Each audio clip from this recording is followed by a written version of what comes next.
오늘 아침 뉴스 연구소. 오늘 아침 뉴스의 맥을 짚어드리는 시간 뉴스연구소. 오늘도 두 분의 연구위원 함께합니다. 뉴스톱 김준일 수석 에디터, 경향신문 박순봉 기자, 어서 오십시오. 안녕하세요. 예, 첫 번째 뉴스 어디로 갈까요? 윤한 갈등 냉각기. 윤한 갈등, 그러니까 대통령과 한동훈 비대위원장 사이의 갈등.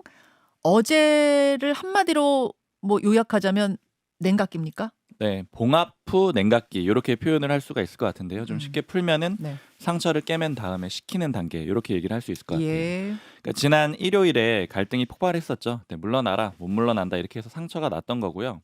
그 다음에 월요일에 소강 국면이었어요. 상처가 난 채로 잠시 있었고, 그 다음에 화요일 그제였죠. 봉합 국면이었습니다. 윤 대통령하고 한 위원장 만나서 상처를 깨맨 거고요. 그 다음에 어제는 잠시 쉬어가는 그런 그림이었습니다. 여기서 굳이 봉합이다 냉각기다 이런 표현을 쓴 거는 이게 극적 타결을 해가지고 상처가 아예 아물어버린 그런 단계는 아니라는 점을 좀 보여주는 거고요. 예. 그러니까 아무리 이제 아물어도 흉터는 남잖아요. 이게 왜 봉합이고 냉각기냐라고 보면은 문제가 됐던 요소 중에 근본적인 게 해결된 게 없기 때문입니다. 어떤 거죠? 예를 들면? 크게 보면 두 가지인데, 용산이나 혹은 친윤 의원들이 문제 삼고 있는 건 두 가지잖아요. 한 가지는 김건희 여사 명품백 사과 문제, 이거 사과할 수가 없다. 이게 그렇죠. 가장 본질적인 문제고요. 네.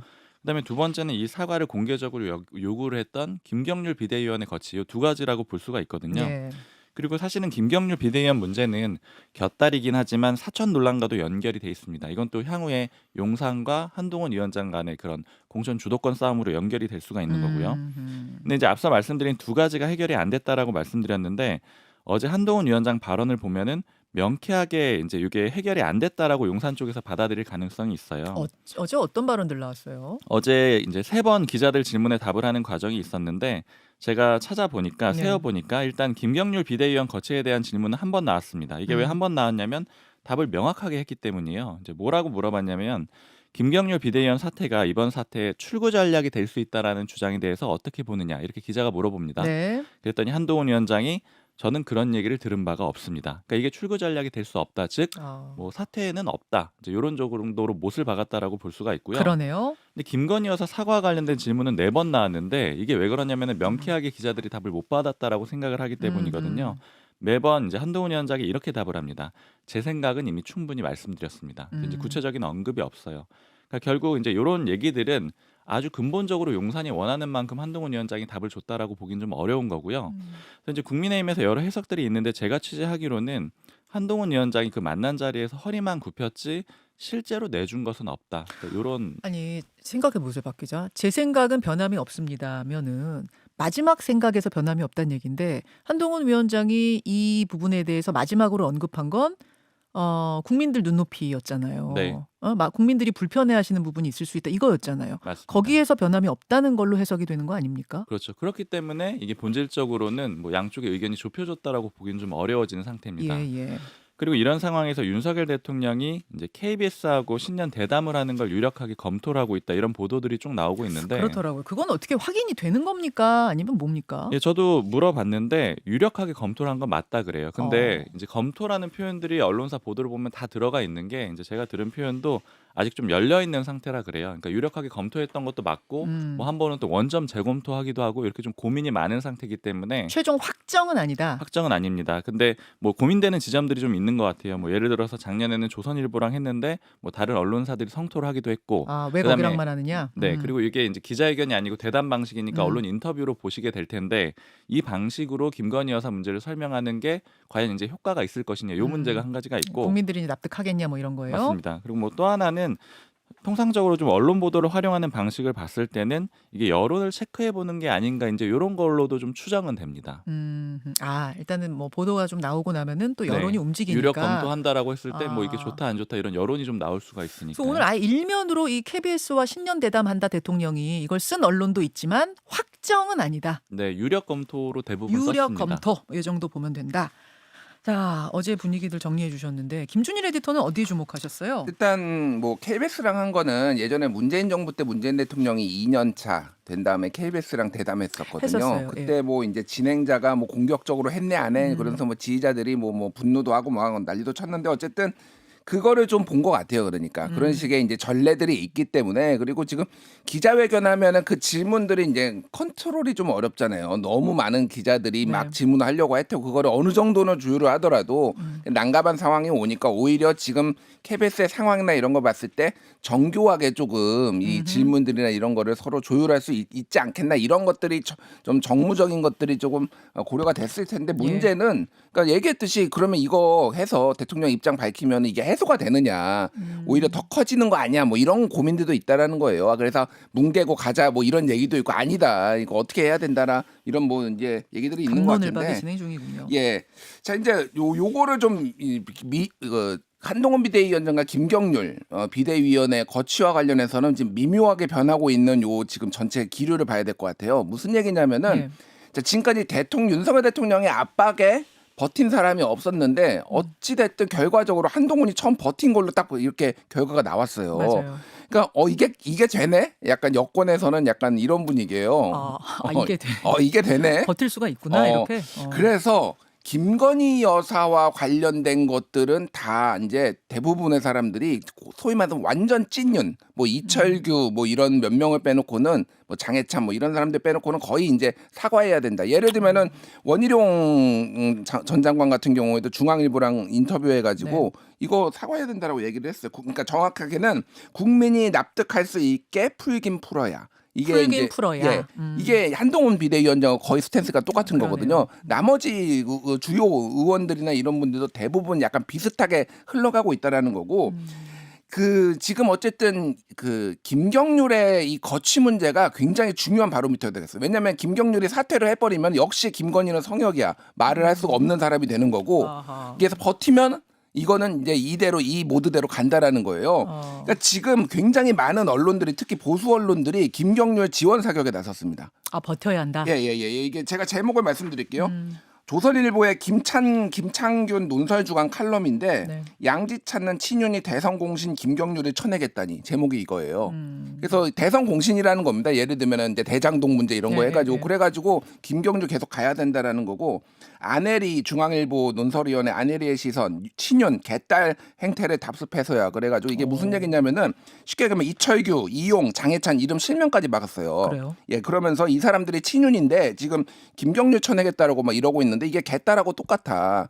이게 무리지어서 지금 다니면서 패고 있다 이런 얘기하고 뭐 예를 들면은 뭐 국제신문의 임은정 정치부장이 쓴 거는 김여사 리스크 해법 요구가 사퇴할 일인가 데스크 시각으로 이렇게 해서 전체적으로 보면은 하여간 지금 김경률을 지켜야 된다 버텨야 된다. 그러니까 이른바 넓게 예. 보수 언론이다 보수지다라고 평가를 받아왔던 이 언론들에서 그런 사설들 그런 논설들이 나오고 있다. 이것은 결국은 총선 승리를 위해서는 그 방향이 맞다라고 그분들은 판단을 한다는 사실 얘기군요. 이 보수 언론에서는 꽤 오래 전부터 그 얘기를 해왔는데 그게 이제 안 먹히는데 지금은 이제 어느 정도 한동훈이 좀 버텨주니까 굉장히 힘을 받고 의원들도 움직이고 약간 이런 분위기로 좀 보시면 될 것 같아요. 네. 그렇군요. 그런 분위기. 그리고 또 하나 김경률 비대위원이 지금 언론 인터뷰를 다 사절하고 있는데 네. 그 이유에 대해서 지금은 좀 확전을 자제할 때고 그리고 용산에서 어떻게 하는지 지켜보고 내가 판단하겠다라고 얘기를 했다라는 거예요 언론들한테. 그러면 네. 정리를 하자면 두 분의 말씀을 정리하자면 첫 번째 바로미터는 김경률 비대위원의 거취가 되는 거고 두 번째 바로미터는 대통령이 뭐 기자회견이든 신년 대담이든 뭔가 입장을 밝히느냐 안 밝히느냐 요거 정도를 보면 되겠네요. 맞아요. 그리고 예. 제가 하나 보태고 싶은 거 어제 이제 김웅 의원 인터뷰 하셨잖아요. 예. 거기서 보면 이제 병력이 없어서 못했다 이런 표현 쓰셨던데. 실탄. 예. 대통령은 실탄이 부족했다. 예. 근데 제가 이제 취재했을 때는 이제 비슷한 얘기인데 반대쪽에서 나설 의원들이 꽤 많았거든요. 그러니까 일종의 만약에 저쪽에서 신윤 의원들이 의총 열어가지고 공격한다 이러면은 우리도 나서야지 이렇게 뭐 조직적으로 움직인 건 아닌데 개별적으로 제가 세기로도 한 10명 넘겠더라고요. 아니 잠깐만요. 그러니까 의총 열어서 친윤 의원들 중에 한동훈 물러나라를 누가 외치면 반대할 그러니까 한동훈 비대위원장 편에 설 의원이 10명이 넘었다고요? 손들 네, 뭐 사람이? 일일이 입장을 확인한 건 아닌데 그렇게 하겠다라는 의원들도 꽤 있었고 아. 그다음에 자기들끼리도 이제 성향을 분석을 해본 거죠. 그럼 네. 실제로 맞붙었으면 병력 확인이 됐을 거고 그래서 이제 병력이 없었다기보다 뭐 만만했다 이렇게도 볼 수 있을 것 같아요. 자, 어제 상황 정리해드렸습니다. 두 번째 뉴스로 가죠. 이준석 양양자 합당. 예, 이것도 큰 뉴스였습니다. 개혁신당 이준석 대표 그리고 한국의희망 양양자 대표 어제 함께 손잡고 합당 선언했습니다. 네. 당명은 총선 때까지 개혁신당으로 하기로 했습니다. 그리고 한국의 희망이란 이름은 슬로건으로 쓰기로 했어요. 지금 합당이 가능한 삼지대에 나온 그 신당 매물이 총 5개라고 볼 수가 있는데 그중에서 합당이 이뤄진 첫 번째 사례가 된 겁니다. 그럼 이제 5개에서 4개가 된 거네요. 신당은. 맞습니다. 4개가 됐어요. 이 삼지대를 보는 틀을 좀 말씀을 드리면은 네. 한 번에 다 합치긴 어렵기 때문에 예선전, 본선 이렇게 거친다라고 보시면 되는데 예선전은 뭐 야권에서 하나, 그다음에 여권에서 하나 이렇게 뭉쳐지는 그런 과정을 거친다라고 보시면 돼요. 그 이준석 전 대표의 발언을 좀 주목해서 볼 필요가 있는데 네. 이 나머지 삼지대 있잖아요. 그러니까 미래대연합이나 아니면 새로운 미래, 즉 민주당 계열에서 나온 신당들에 대해서는 계속해서 신중한 입장을 어제까지 계속 내고 있고요. 미래자 들어가는 쪽이잖아요. 맞습니다. 새로운 미래, 미래대연합. 이낙연 전 대표 쪽 아니면 원칙과 상식 쪽인데 여기에 대해서는 신중하고요. 네. 대신에 유승민 전 의원에 대해서는 같이 하고 싶은 마음이 굴뚝 같다 이렇게 뭐 유튜브 채널에 나와서 어제 얘기했거든요. 저는 이게 궁금한 게 진행자가 물어봤기 때문에 그러니까 유승민 의원 모시고 싶습니까? 마음은 굴뚝 같습니다. 그냥 그렇게 원론적으로 답한 건지 실제로 뭔가 이야기가 오가고 있는 건지 잘 모르겠더라고요. 제가 취재를 해봤을 때는 구체적으로 접촉을 하거나 이런 건 없는데 그러나 또 하고 싶은 마음이 있는 거는 맞는 게 사실이고. 왜냐면은 이게 아까 흐름상으로 민주당 계열하고 바로 하긴 부담스럽다고 말씀드렸잖아요. 네. 그러니까 일종의 보수를 통합하는 과정 신당 내에서 아. 이런 그림을 먼저 만든다라고 봤을 때는 네. 양양자 의원 다음에 유승민 전 의원이 괜찮은 거고요. 다만 제가 이제 전에 듣기로는 유승민 뭐 전 대표에 대해서 잘 아는 사람이 얘기하기로는 이런저런 정당들이 뭉치는 거에 대해서는 그러니까 유승민 전 의원이 그렇게 좋아하진 않는다라는 거예요. 바로 그 부분인데 제가 어제 그 유승민 의원하고도 함께하고 싶은 마음 굴뚝 같습니다라는 워딩에서 왜 주목을 했냐면 이낙연 전 대표와 이준석 대표가 이제 합당을 하는 뭐 이야기를 하고 있는데 거기에 유승민 의원이 함께한다 하면은 유승민과 이낙연이 함께하는 그림이라는 게 언뜻 그려지진 않잖아요. 김준일 에디터. 네. 그래서 야 유승민 의원의 행보가 또 여기서 굉장히 중요한 변수가 되겠구나 이런 느낌이 확 들어가지고요. 아니 뭐 뭔들 그려지겠습니까? 이준석과 이낙연이 하는 거는 그럼 뭐 그려졌나요? 그러니까 원래 뭐 이게 해보면은 또 안해석한데 그 전에 좀 이상한 거고 일단 지금 상황을 말씀드리면은 양양자 의원이 이제 그 한국의 희망이 합당을 이제 선언을 했는데 네. 사실 굉장히 많은 물밑에서의 움직임들이 있었다 이렇게 좀 보시면 될 것 아니 같아요. 그 전날 예. 그러니까 그제죠 그제 그제 어떤 뉴스가 나왔냐면 내일 양양자 이철규 두 사람이 만남다 이게 나왔었어요. 네, 맞아요. 양양자 의원 다시 국민의힘 쪽으로 방향 튼 건가 이랬는데 이게 웬걸요? 만나기로 했다던 그날 합당 선언이 나온 거예요. 어떻게 된 거예요? 그리고 또 하나가 이제 미래대연합 그러니까 네. 원칙과 상식이 있는 미래대연합 측하고도 합당하는 거를 논의를 하고 있었어요.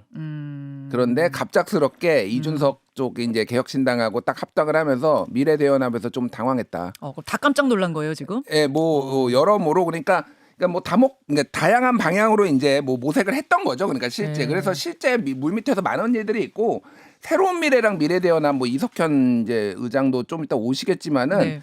그러니까 그런 얘기들이 많이 오가는데 그러니까 지지자들 사이에서는 아니 우리가 왜 지금 따로 하고 있어? 뭐 이런 거라는 거예요. 그러니까 어차피 민주당에서 나온 이제 뿌리를 둔 세력들인데 왜 따로 하고 있어 이렇게? 당원들 또 모집하고 있는데 이게 겹치는 부분이 많은 거예요. 그러니까 왜 지금 우리는 이러고 있지? 이렇게 하시는 분들도 있는데 네. 상당히 또 뭐 싫어하는 분도 있어. 이게 복잡한데 예를 들면은 그 원칙과 상식 중에서 이낙연 대표를 제일 싫어하는 사람이 좀 많이 알려진 건데 이원우 의원이에요. 이원우 의원은 굉장히 조금 거리를 많이 둡니다. 이렇게 막 이렇게 실명 토크해도 되는 아니 거예요? 뭐 이미 어느 정도 다 알려진 상황이니까. 기자들 사이에서는 알고 있는 아니, 성향이다. 그럼요. 예, 그거에 대해서 싫어한다는 표현은 좀 그렇고 그러니까 SK계와 합치는 NI계 거를 싫어한다. 쉽게 얘기를 하면은 합치는 걸 싫어한다. 예, 합치는 거 싫어하고 네. 인간적으로도 약간 정세균계여서 이제 네. 교류도 없고 뭐 이런 것도 있습니다. 그게 그래서 그 내부에서도 지금 있는데 전체적인 방향은 어쨌든 두 개의 텐트로 가는 걸로 지금 그래서 최종적으로는 합당을 하는 그러니까 이낙연 이제 뭐 원칙과 상식이 하나가 되고 이준석 쪽이 하나가 돼서